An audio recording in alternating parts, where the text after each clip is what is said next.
That's when your 1 million works like a 10 million. And the 10 million like 100 million, the 100 million like a billion.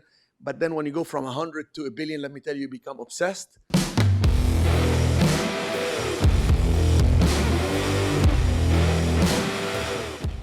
So raising the money has to do with the project and the returns. Raising the capital has to do with how much money you're going to give people. Structuring the leveraging part. That's a very good question. Most important thing is you want to get a loan. If you're going to flip it, okay, you want to get a loan, you want to get a maximum loan. Why? Because the bank is not going to be a partner on the upside.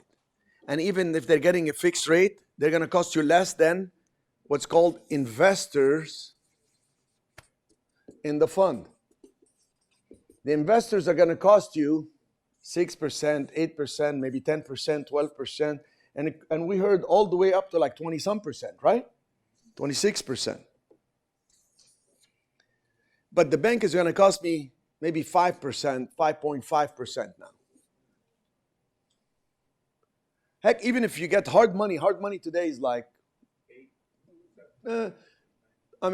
between 8 and 10. I'll say 9%. When you calculate the points and all this, it will be, let's say, 10%, just to be on the safe side with the points. So I much prefer to have a lender at 10% than an investor at 12 or 14 or 16 or 26 or whatever. Am I right? Yes or no? So we want the minimum amount from the investors, the maximum from the leverage, provided we know what we're doing, because we don't want to be over leveraging. So the project itself and how much return, that combination is what gets you to raise capital. So once somebody comes up and says, hi, my name is so-and-so, we quickly make a decision. Do I like this person? Do I not like this person? How do people like you? Or you like them? Somebody smiling at you. It's a normal way to diffuse any tension, and then they start to size you up. Is this person comfortable? Is this person friendly? Can I go talk to them on the side? You know, all this stuff, but that's so irrelevant compared to, here is the project, guys. Here's the project, and we've done this before, and we have this, and we already have a loan. We can get up to 70% loan to value, and we're only raising, 30%.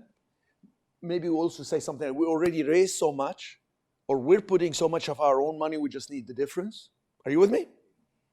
And we need to get that done by X date. And our plan is if we don't get it done, we're not going to take the two sections of the building, we're just going to take one section. So you're giving them all the reasons. The amazing thing about raising capital, it's not how many people you talk to. It's who you talk to. One person can go to the back table and says, I want to be involved in that whole thing. You see my point? Okay. Yes. Question. I'm sorry?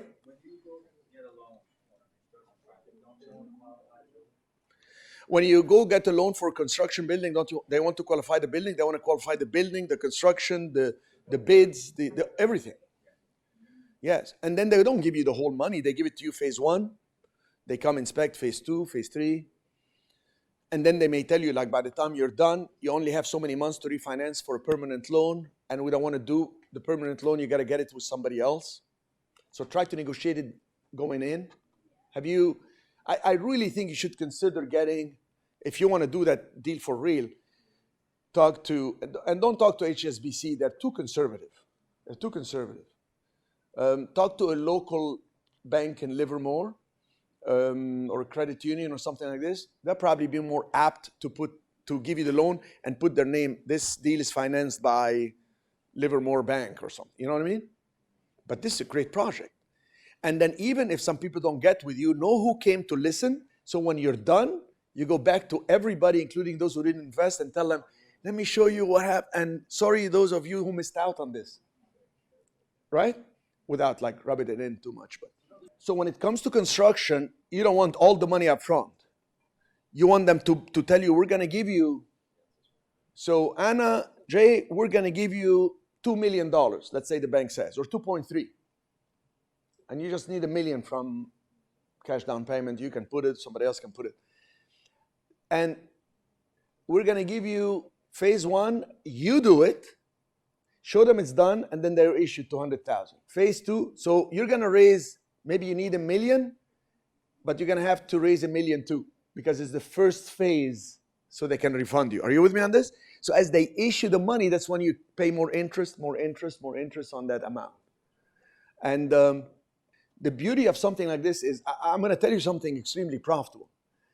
You can actually get into a project. You can put your money. Let's say you put the $1 million and you get a loan. And now you're in the project doing it, but you continue pitching and you cash yourself out incrementally. Are you listening to me?